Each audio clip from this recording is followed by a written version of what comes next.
आपण लहानपणापासून इंग्लिश शिकतो. प्रत्येक माणूस नाही शिकत, त्यांच्यासाठी ती फॉरेनच आहे. बरोबर. मग मला त्या माणसाबरोबर व्यवहार करायचा असेल तर मला त्याची भाषा बोलणं गरजेचं आहे. बरोबर. सो स्टार्ट विथ की तुम्हाला त्या माणसाशी व्यवहार करायचा आहे. सो तो रिटन असेल, स्पोकन असेल किंवा इन पर्सन मीटिंग्स असतील. इवान या शब्दाचा 2 भाषांचा शब्द आहे हा. बर. ई म्हणजे चांगला किंवा गुड इन जॅपनीज बर. आणि वान म्हणजे ब्रिज इन चायनीज. अच्छा. तर एक जॅपनीज आणि एक चायनीज अशा शब्दाचा मिळून आहे. इवानचा अर्थ आहे 2 चांगल्या गोष्टींना जोडणारा ब्रिज. एक म्हणजे चॅट जीपीटीला तुम्ही फाईल देताय किंवा तुमचा डेटा देताय आणि सांगताय की ट्रान्सलेट करायचं आहे. बरोबर. आज मला साधं बेसिक कम्युनिकेशन किंवा कॉन्व्हर्सेशन असेल ते मी चॅट जीपीटीला दिलं तरी फरक पडत नाही. पण आज मी पेटंट नाही देऊ शकत चॅट जीपीटीला, कारण तो डेटा चॅट जीपीटी घेतोय माझा. सो बरोबर. जिथे कॉन्फिडेन्शियल इन्फॉर्मेशन येते, जी कंपन्यांच्या बाबतीतली केस असते 99%, तिथे चॅट जीपीटी किंवा गुगल ट्रान्सलेटचा काही उपयोग होत नाही. अच्छा. तिथे तुम्हाला ह्युमन ट्रान्सलेशन हे करावंच लागतं. नमस्कार, महा MTB गप्पांमध्ये आपलं स्वागत. मी तृप्ती पारसनीस आणि माझ्याबरोबर व्हिडिओ जर्नलिस्ट आहेत रिद्धेश कदम आणि सेजल जाधव. असं म्हणतात की दर 12 कोसांवर भाषा बदलते आणि पाणीही बदलतं. पाणी प्रवाही आहे आणि भाषाही तशीच प्रवाही आहे. भारतामध्ये बहुभाषिक स्वातंत्र्याचं धोरण आहे, पण चीन आणि सिंगापूरमध्ये केवळ एक भाषा बोलली जाते, कारण ते राजकीयदृष्ट्या राबवलेलं धोरण आहे. पण भारतातलं हे जे धोरण आहे हे नक्कीच वाखाणण्याजोगं आहे. पण हे बहुभाषिकतेचं धोरण राबवण्यामागचा काय हेतू आहे, हे सगळं जाणून घेण्यासाठी आज आपल्याबरोबर आहेत बहुभाषिक सोहम काकडे. सोहम सर हे केवळ हिंदी, मराठी, इंग्रजी भाषा न बोलता त्यांचे अजून कुठल्या कुठल्या भाषेवर प्रभुत्व आहे, त्याचा वैयक्तिकरित्या आणि राजकीयदृष्ट्या, राष्ट्रीयदृष्ट्या कशा पद्धतीनं उपयोग होतो, हे सगळ्या गोष्टी आपण त्यांच्याकडूनच जाणून घेणार आहोत. सोहम सर, तुमचं महा MTB गप्पांमध्ये मनापासून स्वागत आहे. नमस्कार आणि सर्वप्रथम मला आमंत्रित केल्याबद्दल सर्वांचे मनापासून आभार. सोहम काकडे अर्थात बहुभाषिक, कारण तो केवळ हिंदी, मराठी आणि इंग्रजी न बोलता अजून अनेक भाषा बोलतो आणि त्या भाषांमध्ये काम करतो. तर तुम्ही कुठल्या कुठल्या भाषा बोलता आणि कुठल्या भाषेत तुम्ही काम करता? त्याच्या सर्वप्रथम मला असं सांगायचं आहे की तुम्ही जी इंट्रोडक्शन करून दिलीत तर त्याच्यामध्ये चीन आणि सिंगापूर हे 2 देश सांगितलेत. ते राजकीय धोरण होतं का? तर 100% होतं. त्याच्यामध्ये मी अजून एक स्टेप पुढे जाऊन सांगेन की चीनची जी लिखाणाची पद्धत होती ती 1952 साली पूर्णपणे बदलली गेली. बर. चीनमध्ये आपल्यासारखेच वेगवेगळे डायलेक्ट्स आहेत. म्हणजे आपल्याकडे कसं मराठी, पुणेरी मराठी वेगळं, नागपुरी वेगळं, बरोबर. कोकणातलं अजून वेगळं. तर त्यांच्याकडे वेगवेगळे डायलेक्ट्स आहेत. ओके. तरी सुद्धा त्यांची एक रिटर्न स्ट्रक्चर्ड युनिफॉर्म लँग्वेज करण्यासाठी म्हणून तत्कालीन सरकारने त्यांची जी ट्रॅडिशनल कॅरेक्टर सिस्टीम होती ती बदलून सिम्प्लिफाईड केली, बर. की ज्याच्यामुळे लोक मेन प्रवाहात येतील आणि देशाची एक भाषा होईल. आणि अच्छा. त्याच्या मागचं धोरण असं होतं की आज पंतप्रधान नरेंद्र मोदी लाल किल्ल्यावरनं बोलले हिंदीमध्ये तर आपल्याला माहित नसतं की ते तामिळनाडूमध्ये आणि अरुणाचल प्रदेशमध्ये प्रत्येकाला कळेलच. ओ. पण हेच एक्झॅक्टली टाळण्यासाठी म्हणून चीनचे पहिले प्रेसिडेंट यांनी ही चाल केली आणि आज परिस्थिती अशी आहे की चायनातला प्रत्येक माणूस हे सिम्प्लिफाईड चायनीज हे बोलतोच. सो अच्छा. ही राजकीय मूव होती 100%, पण त्याच्यामुळे सरकारचा कुठलाही निर्णय किंवा सरकारचं कुठलंही धोरण हे सामान्य जनतेला त्या लोकांच्या बोली भाषेतच समजतं. हा त्याच्यामागचा एक फायदा. म्हणजे तुम्ही जे सर्वसामान्य बोलता तर ते सर्वसामान्य बोलणं हे एकमेकांना कळावं या म्हणजे या हिशोबानं किंवा या हेतूनं ही भाषा करण्यात आली. सो बरोबर. चीनमध्ये आणि सिंगापूरमध्ये आता एक भाषा करण्यात आली. हो, बरोबर. ऑफिशियल लँग्वेज म्हणाल तर एक आहे. सिंगापूरमध्ये तसं तमिळही खूप बोलतात. बर. त्यांची सिंग्लिश म्हणजे सिंगापुरियन इंग्लिश ही पण बर. भाषा आहे. पण ऑफिशियल लँग्वेज मॅन्डरिन म्हणून सुद्धा ते अलाउ करतात. बर. ओके. सो आता बहुभाषिक म्हणजे अपार्ट फ्रॉम हिंदी, मराठी, इंग्रजी या व्यतिरिक्त तुम्ही कोणत्या कोणत्या भाषा बोलतात आणि तुम्ही या भाषेच्या क्षेत्राकडे कसे वळलात? पर्सनली व्यक्तिशः मी चायनीज, जॅपनीज, तायवानीज आणि कॅन्टोनीज या 4 भाषा बोलतो. चायनीजलाच मॅन्डरिन असंही म्हणतात, जे बर. मेनलँड चायनामध्ये किंवा मुख्य चीनमध्ये बोलली जाते. बर. तायवानीज ही भाषा तायवानमध्ये बोलली जाते. कॅन्टोनीज ही हाँगकाँग आणि सदर्न पार्ट्स ऑफ चायना म्हणजे दक्षिण चीनचा जो भाग आहे त्या भागामध्ये जास्त बोलली जाते. बर. आणि जॅपनीज अर्थात जपानमध्ये बोलली जाते. ओके. तर तुम्ही आता त्याच्यामध्ये आणखीन एका भाषेचा उल्लेख केला ती म्हणजे कॅन्टोनीस. सो कॅन्टोनीस ही भाषा नक्की आहे काय आणि ती कुठे बोलली जाते? तिचा वापर ते कसा करतात? कॅन्टोनीज ही भाषा मेनली हाँगकाँगमध्ये बोलली जाते आणि किंवा साऊथ चायनामध्ये बोलली जाते. चायनामध्ये क्वांगडोंग नावाचा एक प्रॉव्हिन्स आहे. त्या बरं. प्रॉव्हिन्समध्ये ही भाषा ओरिजिनेट झाली. ओके. तायवानीज आणि चायनीजमध्ये फरक असा आहे की तायवानीज हे ट्रॅडिशनल कॅरेक्टर्स वापरतात. जसं मी म्हणालो की 1952 साली त्यांनी ती सिम्प्लिफाय बरोबर. केली. तायवानीज लोक अजूनही ती ट्रॅडिशनल वापरतात. पण कॅन्टोनीज ही कॅरेक्टर्स पण वेगळी आहेत, त्याचं प्रोनाऊन्सिएशनही वेगळं आहे. Mainly southern parts of China, हाँगकाँग आणि some parts of okay. Macau इथेच ती कॅन्टोनीज भाषा बोलली अच्छा. जाते. ही कॅन्टोनीज भाषेचा वापर कशा पद्धतीनं केला जातो? कारण हे राष्ट्रीयरित्या म्हणजे ह्याचं हम्म. काही जसं आपण म्हणतो की चलनवलनासाठी किंवा हम्म. ह्याच्यासाठी त्याचा वापर केला जातो का?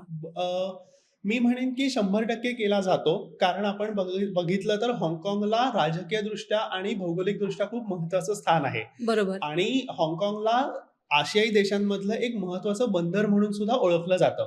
सो अशा केसमध्ये जे लोक इम्पोर्ट एक्सपोर्ट मध्ये काम करतायत त्या लोकांसाठी हाँगकाँगमध्ये बोलली जाणारी भाषा बोलणं हे खूप महत्वाचं ठरू शकतं, कारण बेसिक ट्रेड जो आहे तो हाँगकाँगमधनंच होतो. ओके. तुम्ही आता देशांशी व्यवहार करता किंवा देश नव्हे तर तुम्ही राष्ट्रांशी व्यवहार करता असं आपण म्हणू शकतो. म्हणजे देश असं नाही तर राष्ट्र हे करायचं. भारत टू चीन किंवा भारत टू सिंगापूर तर अशा पद्धतीनं व्यवहार करताना भाषा किती पद्धतीनं तुम्हाला वापरावी लागते आणि त्यातनं कशा पद्धतीनं तुम्हाला त्याचे रिटर्न्स मिळतात? सो माझं रोजच्या व्यवहारामध्ये मला कंपल्सरी भाषा बोलावीच लागते. ज्या बरं. देशाबरोबर डील करतो त्या देशाची भाषा बोलणं मला गरजेचंच आहे. बरं. म्हणजे अगदी सांगायचं साधी गोष्ट तर मला एखाद्या कंपनीला ईमेल करायचा असेल तर मी जर त्या माणसाच्या भाषेमध्ये केला तर मला लगेच रिस्पॉन्स मिळतो.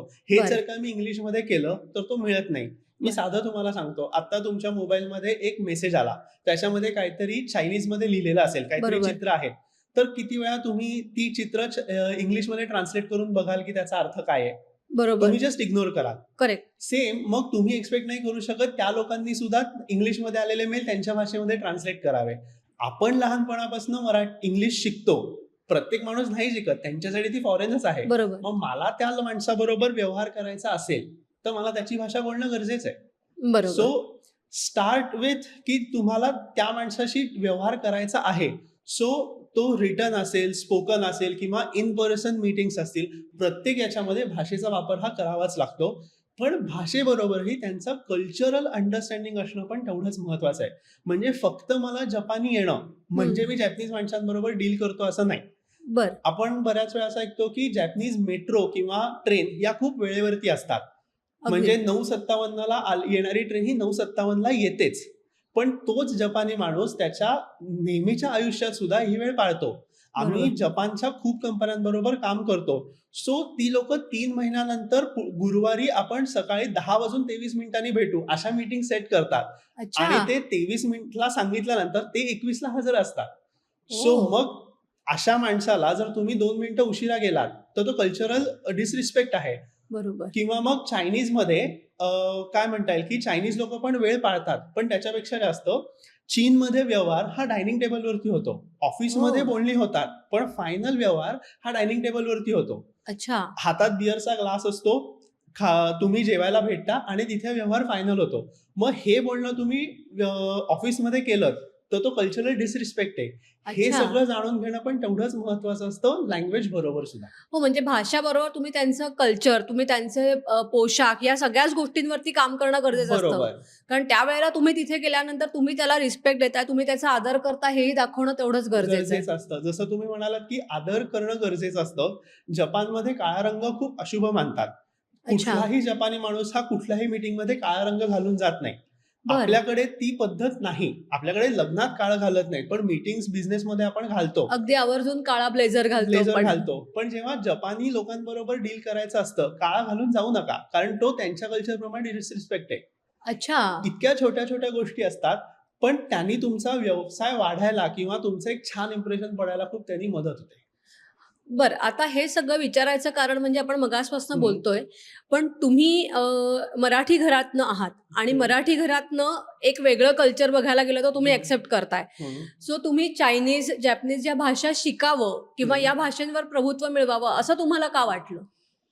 याचं खरं कारण आणि खरं श्रेय द्यायचं तर माझे आई-वडील आणि माझी मोठी बहीण. बरं, मला जायचं होतं मर्चंट नेव्हीमध्ये बरं, आणि ते करत असताना एक फॉरेन लँग्वेज शिकावी असं अ, विचार केला होता. आम्ही बरं, एका कॅप्टनला भेटायला गेलो होतो. त्यांनी बरं. पण सांगितलं, की डिग्री बरोबर एक फॉरेन लँग्वेज कर. अच्छा. पण 2010-11 साली पुण्यामध्ये तसं फार काही फॉरेन लँग्वेजेसचं सोडलं तर जर्मन, फ्रेंच शिवाय काही नव्हतं. बरं. आणि मर्चंट नेव्ही आहे, ग्लोबल ट्रेड आहे, तर चायनीज कधीही चांगलं.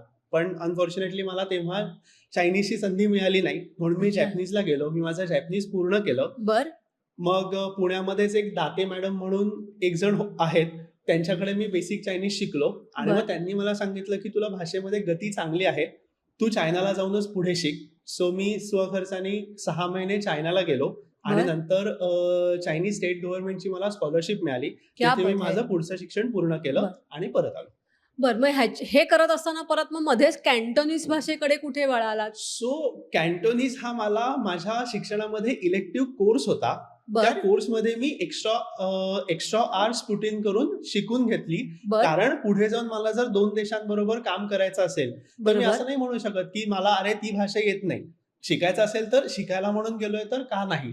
आणि त्याच्यामध्ये एक मला फायदा असा झाला, की मी चायनीज आणि तायवानीज किंवा जॅपनीज मित्रच तिथे जास्त जोडले. अच्छा. त्याच्यामुळे रोज त्यांच्याशी बोलल्यामुळे मला असं कधीच वाटलं नाही, की मी फॉरेन लँग्वेज बोलतोय. पहिला अच्छा. महिना अवघड गेला असेल, पण नंतर काय मी जॅपनीज शिकून गेलो होतो, चायनीज शिकायला गेलो होतो. सो जेवढे मित्र बनवले ते त्याच भाषांचे बनवले. अच्छा. त्याच्यामुळे खूप सोपं गेलं. जसं तुम्ही आत्ता म्हणालात, की तुम्ही राष्ट्रांशी व्यवहार करताय, हं. बरोबर? तर तुम्ही कुठल्या-कुठल्या राष्ट्रांशी व्यवहार करताय आणि त्याच्यात हं. करताना तुम्हाला कसे अनुभव आलेत? हं. आणि सुरुवातीला ह्याच्यात काय-काय अडचणी आल्या? कारण भाषा शिकणं हं. हे जेवढं सोपं आहे, तेवढंच ती भाषा अवलंबणं हे हं. जास्त अवघड आहे.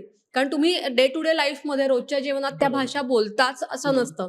आणि कसं आहे, आपण मराठी माणसांमध्ये आपण घरामध्ये मराठी बोलतो. हं. बाहेर फार-फार तर हिंदी किंवा इंग्रजी बोलतो. पण जेव्हा इतर देशांशी व्यवहार करतो, तेव्हा तुम्ही या तिन्ही भाषा सोडून बोलावं लागतं. हं. तर हे व्यवहार करताना काय अडचणी आल्या आणि कसे अनुभव आले? मागच्या 5 ते 7 वर्षाच्या कंपनीच्या माझ्या प्रवासात अनंत अनुभव आले, की काही चांगले आले, काही वाईट आले.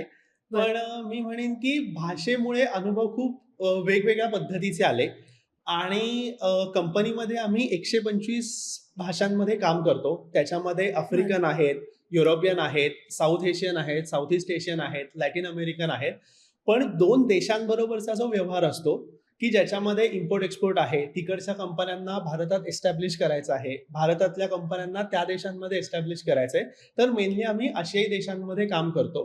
त्याच्यामध्ये सुद्धा Singapore, Thailand, Malaysia, Vietnam, Japan, China, south Korea, Philippines आणि इंडोनेशिया या बरं. देशांमध्ये काम करतो. आणि त्याच्यामध्ये होतं कसं, की जेव्हा लोकं तिकडनं बिझनेस भारतामध्ये घेऊन यायचा विचार करतात, हं. तेव्हा त्यांना 10 ठिकाणी जायचं नसतं. अच्छा. तुम्हीच इमॅजिन करू शकता, की इंग्लिश न बोलणारा एक साउथ कोरियन माणूस जर पुणे किंवा मुंबई महानगरपालिकेत कुठलं तरी ॲप्लिकेशन घेऊन गेला, तर त्याचं काय होईल? सो बरोबर. लायझनिंग सपोर्ट हा खूप महत्त्वाचा आहे. अगदी. पण त्याच्याच बरोबरीने हे पण महत्त्वाचं आहे, की त्या माणसांच्या कल्चरल अंडरस्टँडिंग प्रमाणे त्यांना काय लागतं. आता चीन म्हणजे मला सांगायचा उद्देश असा, की चीनमध्ये अशी परिस्थिती आहे, की तुमची जी लोकल गव्हर्नमेंट आहे, कितीही मोठा डिसिजन असेल, ती लोकल गव्हर्नमेंट घेते. तर त्या माणसाला तुम्ही नाही सांगू शकत, की हे काम तुझं पुण्याला होणार नाही, त्याच्यासाठी तुला दिल्लीला जावं लागेल. त्याला ओके. हे माहीतच नसतं, असं काहीतरी असतं. सो त्याला कळेल आणि तो ज्या बॅकग्राऊंडमधनं आलाय, त्याच्या पद्धतीने बिझनेस त्याच्यासमोर सांगणं, हे खूप महत्त्वाचं असतं. अच्छा. म्हणजे जपानमध्ये प्रॉव्हिन्स खूप असतील, पण त्यांची भाषा एक आहे, साधारण व्यवहार अगदी सेम आहेत. बरोबर. पण महाराष्ट्र आणि उत्तर प्रदेश वेगवेगळे आहेत. सो महाराष्ट्रातल्या बिझनेस किंवा मार्केटिंग स्ट्रॅटेजीज या उत्तर प्रदेशमध्ये नाही लागू होत. उत्तर प्रदेश काय कर्नाटकमध्ये पण होत नाहीत. होत नाही. हे त्याला कळणं खूप अवघड असतं. हे सांगणं हे बिझनेसमधलं सगळ्यात मोठं चॅलेंज आहे, की ते लँग्वेज आहेच आहे, पण त्याचं कल्चरल अंडरस्टँडिंग पण महत्वाचं आहे. जर आता तुम्ही वरती जपानचा नॉर्थ टोक बघितलं होक्काइडो आणि खालचं टोक टोकियो बघितलं, हं. एक भाषा बोलतात, सगळ्या पॉलिसी सेम आहेत. आपल्याकडे असं नाहीये. जे आपल्याकडे पुण्यात चालतं ते नागपूरला चालत नाही. अगदी. मग त्या केसमध्ये हे त्याला समजवायचं कसं, हा सगळ्यात मोठं चॅलेंज असतं. हो, म्हणजे त्याला ते तुम्ही सांगता आहात ते दोन्ही तिन्ही गोष्टी एकत्रच कळणं आणि ते त्याच्यात मुरणं हे खूप महत्वाचं आहे. भाषेनी तुम्ही त्याला कळणाऱ्या भाषेत बोलाल, पण त्याला समजावून सांगायचंय की तू तिकडे जे करतोस आणि इकडे करतोस ह्या खूप वेगळ्या गोष्टी आहेत. हा पहिल्यांदा सुरुवातीला आलेला अनुभव होता. हा एक अनुभव मी अजून एक सांगतो तुम्हाला की आम्ही एका जपानी कंपनी बरोबर आता काम करतोय. ते हँडग्लव्ह मॅन्युफॅक्चरर आहेत. बर. तर जपानमध्ये अशी पद्धत आहे की कितीही छोटा बिझनेस असेल तरी त्याची वेबसाईट आणि गुगल प्रेझेन्स हा असतोच. अच्छा. हा आता आपल्या आणि त्यांना आमच्याकडनं हे पाहिजे होतं की भारतामधले डिस्ट्रीब्युटर्स त्यांना शोधून हवे होते. बर. आता आपल्याकडचे डिस्ट्रीब्युटर्स हे 99% हे ऑफलाईन काम करतात. बरोबर. त्यांचा ऑनलाईन प्रेझेन्सच नसतो. म्हणजे आज तुम्ही हाजी अली दर्गाच्या इकडे गेलात तर तिकडे खूप असे लोक आहेत की जे 100 कोटीचा व्यवहार करतात, पण त्यांचा ऑनलाईन प्रेझेन्सच नाहीये. हे जपानी माणसाला सांगून आम्ही दमलो की अरे तू एकदा इथे ये, इथे बघ. तो इथे आला, त्याने त्याचं काय 10x10 15x15ची ऑफिस बघितलं असेल. तो म्हणाला की हे माझं काम करूच शकत नाहीत. पण नंतर सगळं बघितल्यानंतर कळलं की त्या कंपनीपेक्षा हा माणूस मुंबईमध्ये बसून जास्त बिझनेस करतोय. अच्छा. बर. हे जे आहेत हे कळणं खूप गरजेचं असतं आणि दॅट इज द हो. प्रॉब्लेम. अच्छा. म्हणजे तुम्ही जे सांगताय आणि ते त्यांच्यातले प्रॉब्लेम्स आहेत ते त्यांना समजावून देऊन ते तुम्हाला त्यांच्या भाषेत कन्व्हर्ट करून अंडरस्टँड करणं, समजावून बरोबर. सांगणं आणि ते तुम्ही आत्मसात करणं, तुम्ही आणि बरोबर. त्यांनी, हेच खूप महत्वाचं चॅलेंज होतं. बरोबर. मग ह्या सगळ्यावरनं हे की तुम्ही आता जे म्हणालात की कंपनी काम करतीये किंवा हम्म. मगासपासून जे आपण कंपनीचा उल्लेख करतोय, तर हम्म. तुम्ही भाषिक स्किल डेव्हलपमेंट नावाची कंपनी सुरू केलेली आहे. हो. तर ही कॉन्सेप्ट नक्की काय आहे? सो भाषिक स्किल डेव्हलपमेंट ही दुसरी कंपनी आहे. माझी स्वतःचीच आहे. भाषिक स्किलमध्ये बेसिकली आम्ही करतो काय तर फॉरेन लँग्वेज आणि स्किल डेव्हलपमेंट एज्युकेशन आहे. बर. पण त्याच्यामध्ये आम्ही न्यू एज्युकेशन पॉलिसी इम्प्लिमेंट करायचा प्रयत्न त्याच्यामध्ये केलाय. अच्छा. न्यू एज्युकेशन पॉलिसीमध्ये आपल्याला फॉरेन लँग्वेज या स्किल डेव्हलपमेंट अंडर दिलेल्या आहेत बर. आणि प्रत्येक स्टुडंटला त्याच्या अनुषंगाने क्रेडिट्स कंपल्सरी आहेत बॅचलर्स डिग्रीसाठी. बर. आता 21व्या शतकात जेव्हा आपण ग्लोबल व्हिलेज ही कन्सेप्ट म्हणतो तर प्रत्येकाला एकपेक्षा जास्त ग्लोबल भाषा ही यायला पाहिजे, म्हणून सरकारने हे उचललेलं पाऊल आहे. बर.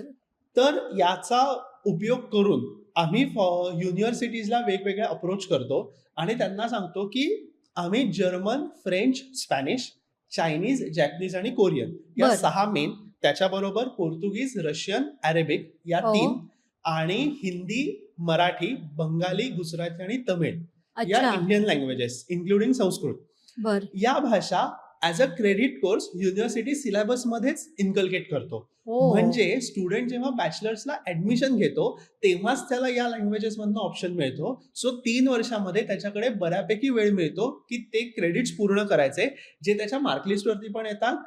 तो ऍक्च्युअली त्याचे स्किल्स डेव्हलप बर. होतात आणि तो जेव्हा जॉब घ्यायला जातो तेव्हा त्याचा जो +1 फॅक्टर आहे की मला ही भाषा येते ती त्याला मिळते. अच्छा. म्हणजे भाषिक स्किल डेव्हलपमेंटमध्ये तुम्ही पूर्ण त्यांच्या एज्युकेशनल म्हणजे शैक्षणिक पात्रतेबरोबर एक भाषेचं आणखीन एक एक्स्ट्रा नॉलेज हो, आणि तो कोर्स तुम्ही त्याच्यामध्ये ऍड करता. ऍड करतो. येस. बरोबर. हा सरकारमान्य कोर्स आहे का? हा कोर्स सरकारमान्य कोर्स आहे. त्याच्याच बरोबरीने प्रत्येक लँग्वेजचं एक इंटरनॅशनल सर्टिफिकेशन असतं. बर. तर कोर्स हा असा सिलेबस डिझाईन केलेला आहे की त्या आमच्या कोर्स नंतर तो मुलगा किंवा तो विद्यार्थी त्या भाषेचा इंटरनॅशनल सर्टिफिकेशनला अप्लाय करू शकतो. अच्छा. त्याचा सगळी तयारी आणि सिलेबस आम्ही करून घेतलेला असतो. तो फक्त परीक्षेला अपीअर होऊन तो पास होऊ शकतो. अच्छा. हा एक भाग झाला. दुसरं म्हणजे अकॅडमिक बँक ऑफ क्रेडिट ही जी हे आहे कन्सेप्ट, एबीसी म्हणतात त्याला. बर. तर ती युनिव्हर्सिटीच तुम्हाला देते. त्याच्यामुळे ज्या युनिव्हर्सिटी UGC कडे रजिस्टर्ड आहेत त्याच युनिव्हर्सिटीकडनं तुम्हाला सर्टिफिकेशन मिळतं. त्याच्यामुळे हा 100% सरकारमान्य कोर्स आहे. ओके. म्हणजे जर कोणाला इथे वेगळं करिअर करायचं हां. असेल तर ते भाषिक स्किल डेव्हलपमेंटमध्ये तुमच्याकडे अप्लाय करू शकतात आणि याच्यामध्ये एबीसीमुळे झालंय काय की तुम्ही एका युनिव्हर्सिटीचे स्टुडंट असाल तरी सुद्धा तुम्ही आमच्याकडे एनरोल करू शकता. बर.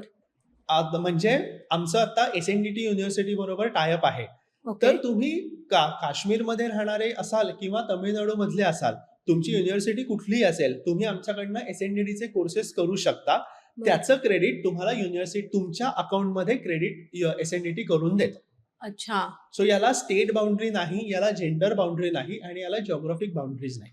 ओके. सो कोणीही तिथे अप्लाय करू कोणीही शकतं apply आणि करू शकतं. बरं हे तुम्ही पदव्युत्तर करू शकता का तुम्ही 12वी नंतरही हे कोर्स अप्लाय करू शकता? 12वी नंतर 12वी सर्टिफिकेशन म्हणजे HSC नंतर कधीही तुम्ही याला अप्लाय करू शकता. बरं. आणि वयोमर्यादा नाही. वयोमर्यादा नाही. बरं. भाषिक स्किल बरोबर तुम्ही अजून एक कंपनी सुरू केलेली आहे. कारण हे थोडंसं क्रिटिकल काम आहे आणि ते सगळ्यांच्या फायद्याचं आहे असं मला त्या कंपनीच्या प्रोफाईलवरून वाटलं. तर ही नक्की कॉन्सेप्ट काय आहे? सो ओरिएंटल फ्लॉक ही आमचा एक उपक्रम आहे की ज्याच्यामध्ये आम्ही वेगवेगळ्या क्षेत्रामधल्या पण लँग्वेजशी रिलेटेड असणाऱ्या लोकांना एक प्लॅटफॉर्म देतो की ज्याच्यामध्ये आत्ता लँग्वेज आणि या फील्डला लँग्वेज आणि लोकलायझेशन फील्ड म्हणतात. तर त्याच्यामध्ये प्रॉब्लेम्स काय आहेत किंवा त्यांच्या मेन समस्या काय आहेत या एकत्र येऊन बोलल्या गेल्या तर त्याचं समाधान होऊ शकतं. बरं. सो 2 महिन्यातनं एकदा आम्ही सगळेजण पुण्यामध्ये इन पर्सन भेटतो. बरं. त्याच्यामध्ये प्रत्येक ओरिएंटल फ्लॉकच्या सेशनला एक टॉपिक दिलेला असतो. आता पुढचा ओरिएंटल फ्लॉक आमचा 27 सप्टेंबरला आहे. तर त्याच्यामध्ये स्कॉलरशिप्स आणि भाषा शिकल्यानंतर परदेशात मिळणाऱ्या नोकऱ्यांची संधी हा एक टॉपिक आहे. तर त्याच्यामध्ये आम्ही 4 स्पीकर्सला बोलवलेलं आहे की जे या फील्डमध्ये काम करतात. बरं. व्हिसा कन्सल्टंट्स आहेत किंवा तिकडच्या युनिव्हर्सिटीज मधले काही लोक आहेत. ते इथे येऊन सांगतील की आमच्याकडे जर्मनीमध्ये, जपानमध्ये कशा पद्धतीच्या नोकऱ्या अपेक्षित आहेत आणि बरं. लँग्वेज एज्युकेशन घेऊन तुम्ही त्याच्यामध्ये काय करू शकता. बरं. एक 2 उदाहरणं द्यायची झाली तर जपानमध्ये आता नर्सेसची गरज खूप जास्त आहे. बरं. पण नर्स हा असा फील्ड आहे की ज्याच्यामध्ये तुम्हाला भाषा खूप चांगली लागते. अगदी बेसिक लँग्वेज येऊन उपयोग नसतो. तर मग जॅपनीजमध्ये N5 to N1 अशा 5 परीक्षा असतात. N5, N4, N3, N2 आणि N1. बरं. तर नर्सला जर तिथे जायचं असेल तर कमीत कमी N2 गरजेचं असतं. कारण रोजच्या रोज पेशंटशी बोलायचं. बोलायचंय. तर मग N2 कुठनं करायचं? केल्यानंतर मेडिकल टर्मिनॉलॉजीज कशा शिकायच्या? म्हणजे नर्स जो कोण व्यक्ती असेल त्याला बाजारामध्ये सफरचंद किती रुपयाला मिळतात हे जॅपनीजमध्ये नाही बोलता आलं तरी चालेल. पण त्या माणसाचा कुठला अवयव दुखतोय हे हे तर कळणं कळलं गरजेचं गरजेचं आहे. आहे. मग N2 झाल्यानंतर मेडिकल व्होकॅब्युलरी मी कुठनं शिकावी? मग जपानमध्ये मी पेपरमध्ये वाचलं होतं की हो गरज आहे. पण मग तिथे अप्लाय कसं करायचं? हायर कोण करतंय? साधारण पे स्केल काय असते? व्हिसा कसा असतो? मग हॉस्पिटल कुठलं आहे? या सगळ्या गोष्टी ऍक्च्युअल लोकांपर्यंत पोहोचवण्यासाठी म्हणून जपानच्याच एका मोठ्या कंपनीमधनं, हॉस्पिटलमधनं एक व्यक्ती येणार आहेत. बरं. किंवा जर्मनीमध्ये आता ड्रायव्हर्सची खूप गरज आहे. बरं. किंवा इटलीमध्ये आता द्राक्ष तोडणीचे जे शेतकरी आहेत त्यांची खूप गरज आहे. तर अच्छा. आता ह्याच्यामध्ये लँग्वेजची फार गरज नाही. तुम्हाला बेसिक लँग्वेज इटालियन आली तरी चालू शकते. बरं. मग इटालियन कुठनं शिकायचं? मग A1 का A2 झालं पाहिजे? बरं. मग तिथे अप्लाय कसं करायचं? पगार किती मिळणार आहे? मग किती दिवस राहायचं आहे? या सगळ्या अच्छा. गोष्टींची माहिती ऍक्च्युअल देण्यासाठी म्हणून आम्ही स्पीकर्सला इन्व्हाइट करतो. सो दॅट ती माहिती घेऊन लोक ती भाषा शिकून पुढे जाऊन परदेशामध्ये नोकरी करू शकतात. ओरिएंटल फ्लॉकमध्ये तुम्ही असंही म्हणालात की तुमचे जर पैशाचे प्रॉब्लेम आले हां. की मी जर पैशासाठी काम करते, मी आता समजा तुमच्याकडे दुभाषिक हं. म्हणून काम करते आणि माझे पैसे अडकले हं. आणि जे मला ती समोरची कंपनी देत नाहीये, तर त्या संदर्भातही तुमची कंपनी काम करते. तर ते कशा पद्धतीनं काम करते? सो त्याच्यामध्ये आम्ही 2 पद्धतीने काम करतो. एक म्हणजे ही एक कम्युनिटी आहे. त्याच्यामुळे एखाद्याला वाईट एक्सपिरियन्स आला असेल कुठल्या कंपनीचा, तर आम्ही फक्त कम्युनिटीमध्ये सांगतो की मला असा प्रॉब्लेम आला होता. मी असं म्हणणार नाही की प्रत्येक वेळी फ्रीलान्सर बरोबरच असतो, ट्रान्सलेटर बरोबरच असतो आणि कंपनी चुकीची असते. पण कधी-कधी असं होतं की फ्रीलान्सरची काहीही चूक नाही, पण बरोबर. कंपनीने पैसे नाही दिलेत. अगदी. तर मग त्या केसमध्ये आम्ही एकमेकांना सांगून ठेवतो की अरे असा प्रॉब्लेम आलेला आहे, तर पुढच्या वेळी जरा सांभाळून राहा. आणि बरं. दुसरं म्हणजे लीगली याला टॅकल कसं करू शकतो याचं पण आम्ही गायडन्स देतो. म्हणजे काय बरं. की ट्रान्सलेशन किंवा इंटरप्रिटेशनमध्ये लँग्वेज अँड लोकलायझेशन फील्डमध्ये एक महत्त्वाचा क्लॉज कंपन्यांसाठी असतो. तो म्हणजे लिक्विडेशन क्लॉज. की आज त्या NDAमध्ये कंपनीच्या जर ट्रान्सलेटरनी ट्रान्सलेशन केल्यानंतर ते काम त्यांनी केलं आणि त्याच्यामध्ये काही नुकसान झालं तर त्याची जबाबदारी ट्रान्सलेटरची असते. बर आता तुम्ही मला सांगा की मी आज ट्रान्सलेट करून दिलं, हम्म. 3 महिन्यानंतर त्या कंपनीने त्याच्यावरती काहीतरी प्रोसिजर केली. मी सांगितलं होतं 10 प्रेशर पाहिजे, 10 पास्कल प्रेशर पाहिजे. बर समोरच्या इंजिनियरनी 25 लावलं असेल, माझी काय चूक? सो बरोबर मग हा लिक्विडेशन क्लॉज कसा घालवायचा? ओके कारण होतं कसं की कंपन्या या त्यांच्या टर्म्सवरती एनडीए करून घेतात, बर ते फ्रीलान्सर्सचं ऐकत नाहीत. मग त्या केसमध्ये तो क्लॉज कसा घालवायचा? अच्छा किंवा पेमेंट टर्म्स, पेमेंट नाही आलं तर त्या केसमध्ये लिगल ऍक्टिव्हिटीज काय आहेत किंवा लिगल ऍक्शन्स काय आहेत? मग तुम्ही MSMB कडे जाऊन तक्रार करू शकता किंवा तुम्ही बरोबर. लिगल नोटीस पाठवू शकता किंवा MSMBचं रजिस्ट्रेशन असतं. तर MSMB रजिस्टर्ड लोकांना 45 दिवसाच्या आत पेमेंट करणं गरजेचं असतं. हा अच्छा. लॉ आहे. मग ते रजिस्ट्रेशन कसं करतात, त्याचं कुठे करायचं, अशा सगळ्या गोष्टींची पण आम्ही माहिती देतो, जेणेकरून म्हणजे पैसे अडकू नयेत अडकू नयेत आणि 10 वर्षात मी जे शिकलेलो आहे, हात भाजत भाजत हात पळत, ते लोकांचे पळू नये. बरोबर कारण सध्या परिस्थितीमध्ये कसं होतं की जेव्हा तुम्ही ट्रान्सलेटर म्हणून काम करता तेव्हा समोरचा माणूसही तुम्हाला माहिती नाहीये आणि तुम्हाला त्याच्याकडनं येणाऱ्या पैशाची तसं बघायला गेलं तर शाश्वती नाहीये. बरोबर कारण मी काम करून दिल्यानंतर मला कधी पैसे मिळतील हा वादाचाच मुद्दा असतो त्यावेळेला. बरोबर सो अशा वेळेला तुमची कंपनी ही त्यांना पूर्णपणे मदत करते. मदत करते. आणि त्या केसमध्ये अजून एक होतं की जर तुमचं पेमेंट मोठं असेल आणि खरंच तुमची अडचण खूप मोठी असेल की ज्याच्यामध्ये पेमेंट मोठं आहे आणि आलं नाहीये, त्याच्यामध्ये तुम्ही इन्व्हेस्ट केलेत, हम्म. तर आम्ही याच्यामध्ये मी म्हणणार नाही फ्री, पण सवलतीच्या दरामध्ये आम्ही वकिलांचे पण रेफरन्सेस देतो की जे तुमच्या वतीने लिगल ऍक्शन्स घेण्यासाठी मदत करू शकतात. तुम्ही आता सर ओरिएंटल फ्लॉक या कंपनीबद्दल बोलला, ती कंपनी कशा पद्धतीनं काम करते हे तुम्ही सांगितलं. पण तुमची स्वतःची कंपनी आहे इवान. तर इवान या शब्दाचा अर्थ काय आणि ही कंपनी कोणत्या पद्धतीनं कार्यरत आहे?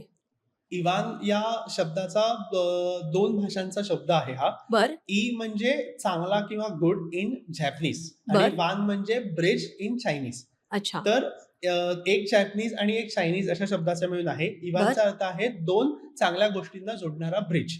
अच्छा आणि बेसिकली इवान या कंपनीमध्ये आम्ही हेच काम करतो की 2 देशांमधल्या बिझनेसला जोडण्यासाठीचा दुवा म्हणून आम्ही बरं. काम करतो.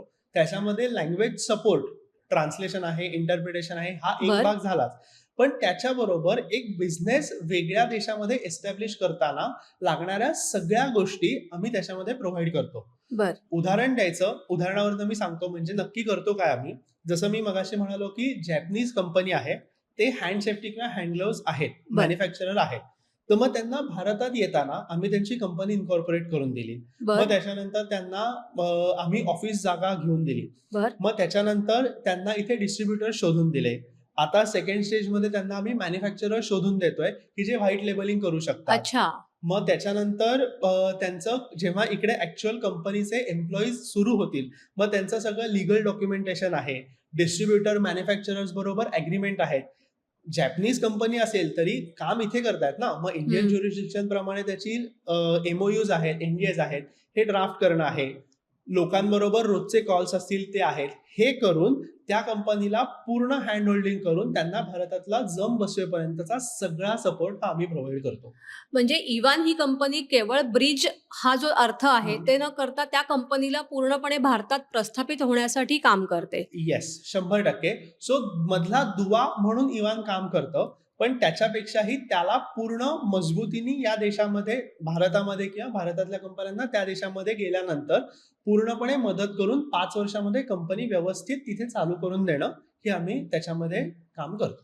म्हणजे इवान ही त्या कंपनीला भारतामध्ये स्थायिक होण्यासाठी मदत करते असं आपण म्हणू शकतो. म्हणू शकतो. येस.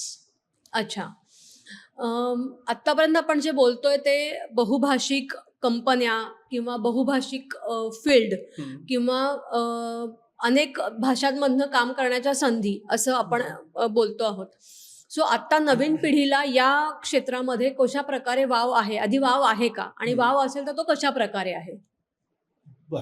सो याच्यामध्ये वाव तर 100% आहे. पण मी म्हणेन की आता चित्र थोडंसं बदललं आहे. 10 वर्षापूर्वी किंवा 5 वर्षापर्यंत आपण असं बघत होतो की मी जर्मन शिकलो, मी जर्मन लँग्वेजची BA किंवा MA केलं आणि बर. मी ट्रान्सलेटर म्हणून कंपनीमध्ये जॉबला लागलो. ओके. आता ही परिस्थिती राहिली नाहीये. याचा मूळ उगम या प्रश्नाचा असा आहे की अरे मशीन ट्रान्सलेशन इतकं छान झालं, आता ट्रान्सलेटर्सचे जॉब जाणार का? तर याच अनुषंगाने मी पुढे जाऊन सांगतो की ट्रान्सलेटर्सचे जॉब जाणार नाहीत, पण ट्रान्सलेटरला एआय बरोबर काम करणं गरजेचं आहे. सेम लॉजिकनी तुम्ही बेसिक डिग्री ही लँग्वेजची न घेता तुम्ही बेसिक डिग्री तुम्हाला पाहिजे त्या एज्युकेशनमध्ये घ्या आणि त्याच्याबरोबर लँग्वेज हे ॲड ऑन स्किल डेव्हलपमेंट म्हणून करा, तर त्याचा फायदा हा जास्त आहे. आता तुम्ही जसं म्हणालात की एआयचा विषय काढलात, बरोबर? एआय आणि चॅट जीपीटी हे सध्या वापरणारे ॲप्स आहेत असं आपण म्हणतो. आता चॅट जीपीटी तर म्हणजे within a second you will get anything. तुम्हाला जे बरोबर. पाहिजे ते त्या क्षणाला तुम्ही हम्म. ट्रान्सफर करता आहात, तुम्ही ट्रान्सलेट करून घेताय. सो ह्याचा जे ॲक्च्युअल इन पर्सन ट्रान्सलेटर आहे त्याच्यावर काही परिणाम झालाय का किंवा होतोय का? याच्यावरती परिणाम होणार नाही असं मी म्हणणार नाही.